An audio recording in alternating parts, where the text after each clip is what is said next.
Hello everyone and welcome back to SSB Crack Exams. I am Chetan and we are going to start the topic of ocean currents. We have already done few sessions on ocean currents where we discussed about the basic terminologies which are related with ocean and relief of ocean floors, and also we discussed about the factors that affect the movement of these oceanic water. Now in this session we are going to discuss about the formation of ocean currents and how they are located and how they move in the ocean waters. We are also going to discuss about the major and minor currents, and we'll also learn about the mapping of these currents on the world map. So let's start. First of all, let me tell you about SSB Crack exam. So this is a one-stop solution for all the major defense related examinations like FCAT, NDA, CDS and CAPF, etc. For more details regarding the meticulously designed courses that we offer for you, you can visit our website learn.ssbcrackexams.com. You can also subscribe to our YouTube channel SSB Crack Exams. You can also follow us on Instagram SSB Crack Exams, and do not forget to download our Android app from Google Play Store, that is SSB Crack Exams. First of all, let me tell you what we are going to cover in this session. So I'll be first telling you about the types of ocean current, the major type of ocean currents, the broad two categories that the ocean currents are divided into. Then we will discuss about the mapping of all the major and minor currents, and then of course the effects of ocean currents. So let's start.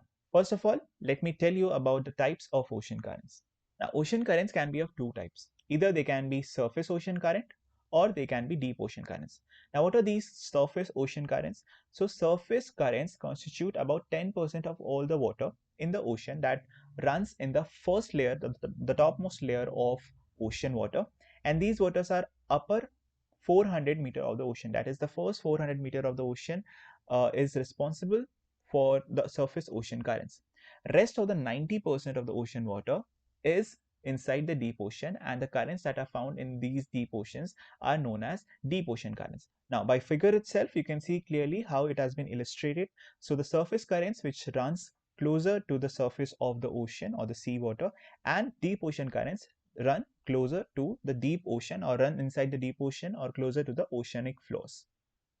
Now, there are several factors also that affect surface current as well as the deep ocean current. So we'll discuss both of them.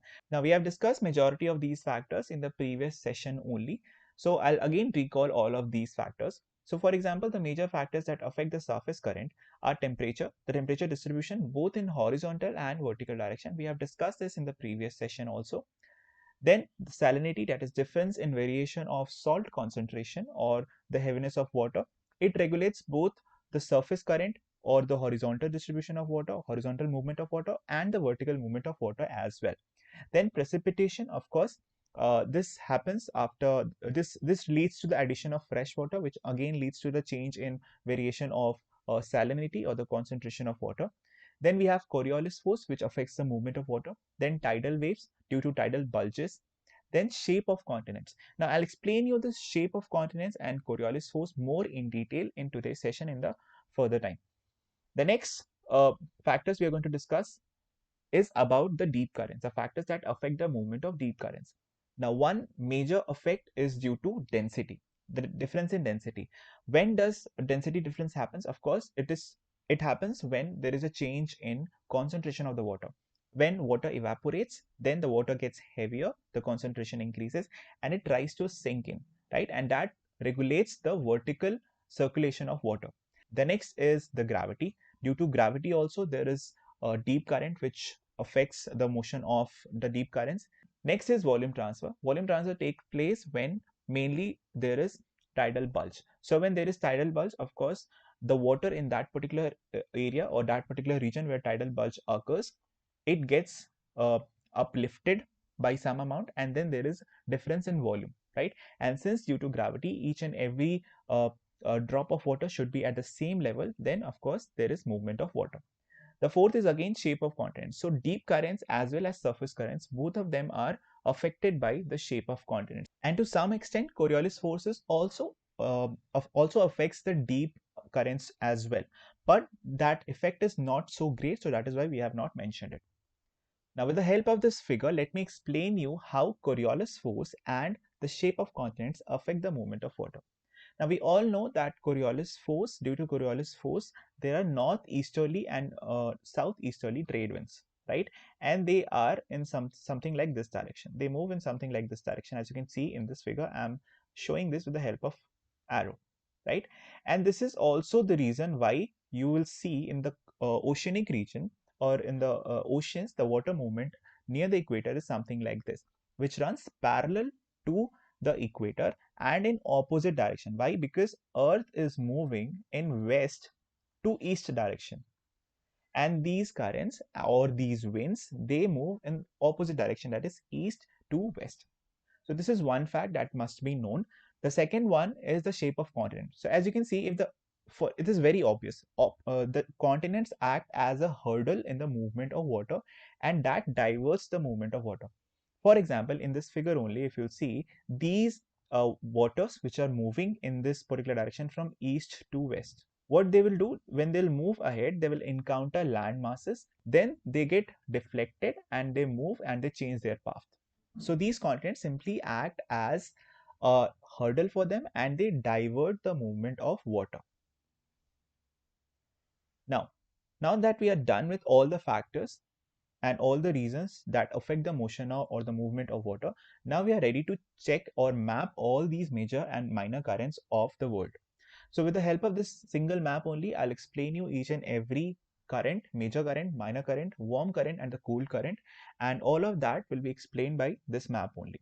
Now remember, I have represented the warm current with the help of red color and cold current with the help of yellow color. The only difference between warm and cold current is simply in their name only, that warm currents are warm relatively and cold currents are relatively cooler.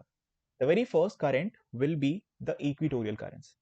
Now these equatorial currents run parallel to the equator, as you can see in the figure, and these are warm currents. Now why these are warm currents? It is very obvious. The very obvious reason is that since they lie in the equatorial region, and we know that near the equator the temperature of water is more because it receives higher amount of sunlight, right?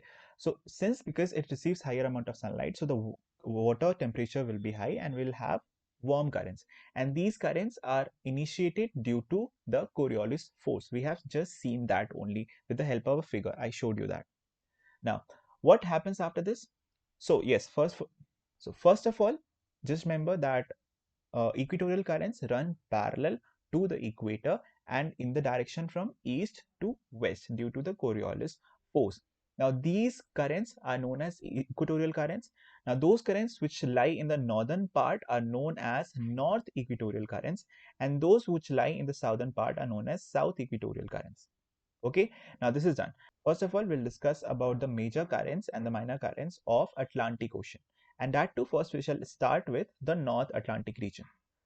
Now this North Equatorial Current, when it encounters the South American continent, it gets deflected, and it gets deflected in this direction. And again further in the northwestern direction, it gets deflected by the North American continent, and then again it gets deflected and it comes up to this point, the warm current. Now as it moves away from the equator, the warm current starts to cool as it is moving away from the equator. We have seen that as we move away from equator, the temperature decreases. So it becomes cooler, and up till the point when it reaches to the western coast of Africa, it gets cool. And since it gets cool, it is known as the Canary Current. Now this completes a cycle, as this Canary Current joins the water body which is enclosed inside this cycle of current is known as the Sargasso Sea. Now the next in our list is the Gulf of Mexico current. Now what happens is that some part of the North Equatorial Current which gets deflected by northern coast or the northeastern coast of South American continent, some part of that North Equatorial Current or the warm current gets deflected towards the Gulf of Mexico, and thus here we receive or here we observe warm currents. One part of this warm current also gets deflected towards the Atlantic drift. Now we have westerlies winds which flow in this direction, due to which this stream of warm water gets deflected towards the Atlantic region. Okay, now there's one more very important part to be noted over here, is that in this particular region, this Atlantic drift, which is a warm current, is also there is a stream or there is a shoot of stream which also goes towards the countries of Europe, for example England and Ireland, Spain, Portugal, and all the countries, European countries which are located on the western coast of Europe, right? And since there is a warm current, that really helps them in maintaining a relatively higher temperature and not so cold during their winter season. The next important current is the cold current that we receive from the Arctic region between Canada and Greenland, which is known as the Labrador current. Now, this cold current comes and meets to this Atlantic drift somewhere over here. Now, there's one point that you must know, that wherever there is a position where a cold current is meeting the warm current, then that particular place, that particular region becomes the most efficient or most yielding place for fishing. The reason for that we will be discussing at the end of this session. So this is one of the most famous fishing spot in the world. Now let's move ahead and let's complete the cycle for South Atlantic Ocean as well. So since South Equatorial Current is also running parallel to the equator, and when it gets deflected by the South American continent, it gets deflected in this form, and this current, this warm current, is known as the Brazilian current. Now, where does this Brazilian current go? So this Brazilian current meets and gets submerged into the west wind drift. Now, what is this west wind drift? West wind drift is the ocean current, the cold ocean current, which runs throughout the globe in a circular way, since it does not have any kind of obstacle in the form of lands. So it runs in the parallel form. And this is known as the west wind drift. And it runs across the border of Antarctica. Now this Brazilian current meets into this. Then after this, there is a shoot of cold current towards the southern coast of African continent. This current is known as the Benguela current. Now this Benguela current runs across the southern side or southwestern side of Africa. And this completes the cyclic current in South Atlantic Ocean. Now we shall discuss about the Indian Ocean. What are the major currents in Indian Ocean? So we have the South Equatorial Current in the Indian Ocean. When it gets hit by the continent, it gets African continent, it gets deflected, and it gets deflected towards the southern side, which is known as the Agulhas Current. The Agulhas Current surround the southeastern coastal region of African continent, and of course it helps them maintain a warmer temperature. Then it gets further submerged into the west wind drift. Now there is another shoot of cold current from west wind drift near the western coast of Australia, which is known as the West Australian currents. This further merges into the South Equatorial Current, completing the cycle of current in South Indian Ocean. The next we are going to discuss is about the currents in the North Indian Ocean, which is mainly the part of Arabian Sea and Bay of Bengal. Now, these two regions are an exception because we only have warm currents only. Since entire part of Arabian Sea, almost most of the part of the Arabian Sea and the Bay of Bengal lie inside the tropical region, so you won't find any cold current, as there is also no source for cold current as well. And also due to the effect of Indian monsoon, the water gets heated up quite highly over in this particular region. So if you look at the Arabian Sea, you'll see a current of North Equatorial Current which gets deflected by the African continent, and it gets reflected again by the Arabian Peninsula, then Indian Peninsula, and then it again submerges into the North Equatorial Current, completing a clockwise cycle in Arabian Sea. The same cycle can also be observed in the Bay of Bengal.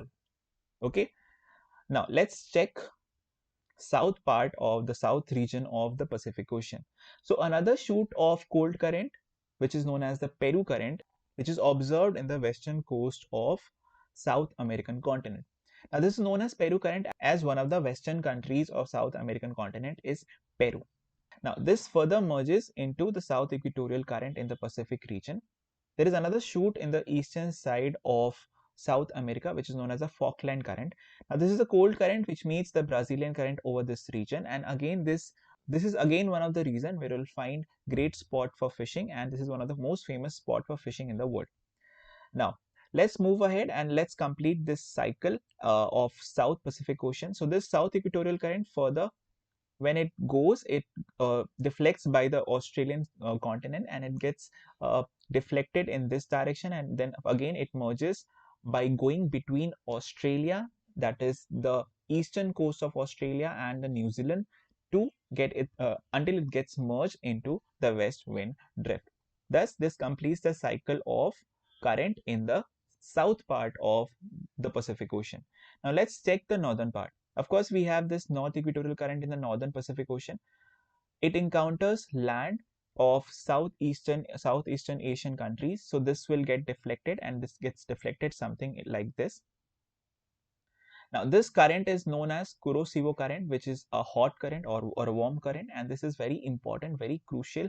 Why? Because there is a cold current which comes from the Arctic region, and this is known as Oyoshio region, which comes along the eastern coast of Russia and Japan. And this accounts for one of the most productive places on earth where you'll find fishing to be very, very important, right? And this is along the coast of Japan. That is why Japanese culture, the food culture in Japan is heavily relied upon the fish culture and the marine food.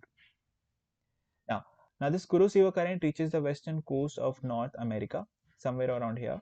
Then there is another shoot of cold current which comes from the Alaskan region, which is known as the Alaskan current or the California current. And here we have another point. Now, this California current, which is a cold current which runs throughout the western coast of United States of America. And then it, of course, reaches the north equatorial current of the North Pacific region, and then it completes a cycle over here. So this is all the major currents and the minor currents that we see in oceans. Now let's discuss about the effects of these ocean currents. So due to the presence of these cooler currents or the cold currents, cold ocean currents, there is a formation of arid zones or drier zones. For example, all the major, you can say the deserts that we have on Earth, they are one of the main reason behind those deserts is because they have a cold current which runs near them. For example, we have California current over here, which is a cold current. So we see the desert of Africa or Arizona. Then we have the cold current over here, Peru current. So we have the Atacama Desert, one of the driest desert in the world. Then we have the Canary current on the west coast of Africa, which leads to Saharan Desert, the Great Saharan Desert. Then we have the West Australian current. This also leads to one of the desert, the Great Australian Desert. So these can be one of the reason. And also, of course, we have Benguela current, which is the reason for Namibian desert, right? So all the major deserts you'll see are lying just besides the western current, the cold currents, and which are mostly at the west coast of all the continents. The second effect is the hot and wetter east coast. Similarly, since at the west coast you'll find the dry and arid regions because of the cold currents, at the east coast you'll find warm currents mostly, and which will lead to one of the most tropical regions and a wetter east coast. The best example is a north equatorial current and the Brazilian current, which somewhat leads to the Amazon forest. Then we have the jungle region of uh, African continent on the eastern coast. In fact, all the biggest cities of Australian continent like Sydney, Melbourne, all of these are situated on the eastern coast of Australia because of the warm current, right? So this is one of the reasons. Now, the another effect of ocean current is fishing. So fishing has a great impact, and why we say that wherever there is a point where cold current meets the warm current, there is a great scope for fishing. It is because of the mixing of warm and cold currents. They help to replenish the oxygen and favor the growth of planktons.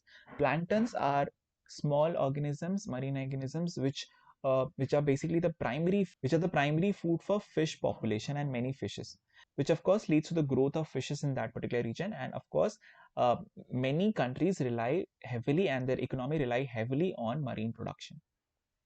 So I hope this entire session was helpful for you all and you got to understand all the major and minor currents and their mapping and their location on the world map. Thank you. If you like this session, don't forget to share it with your friends, and of course, don't forget to subscribe to our channel. For more such sessions, stay tuned to SSB Crack Exams. Thank you. Jai Hind.